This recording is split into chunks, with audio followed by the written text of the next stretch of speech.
ఈ చెట్టును ఎప్పుడైనా చూసిరా గైస్, ఇది ఎంత ఇంట్రెస్టింగ్ అనిపించిందంటే I'm going to tell you. But before that మనం తస్కరించక చాలా రోజులు అవుతుంది. Do you remember? మనం అసలు విచ్చలవిడిగా తస్కరించే వాళ్ళం ఒకప్పుడు. కానీ ఈ మధ్య నాకు ఎందుకో ఐకానిక్గా, మన లెక్క ఐకానిక్గా ఏ ప్లాంట్ కనిపించలేదు గైస్. బట్ లక్కీగా మొన్న I was passing by this street అనమాట, అక్కడ ఈ చెట్టు కనిపించింది. దీని లీవ్స్ చూసిరా రెడ్ కలర్వి, అవి యాక్చువల్గా ఫ్లవర్ పార్ట్ అంట, అది మొత్తం అంతా ఫ్లవరే అంట. ఆ లీవ్స్ అయితే టచ్ చేస్తే ఎంత సాఫ్ట్ ఉన్నానో, ఇట్లా లిటరల్గా వెల్వెట్ లాగా అనిపించింది నాకైతే.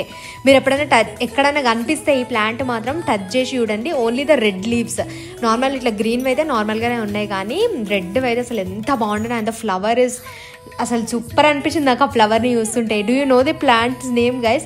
దీని పేరు అంట ముసాండా డాగ్వుడ్ ప్లాంట్ అంటారంట దీన్ని.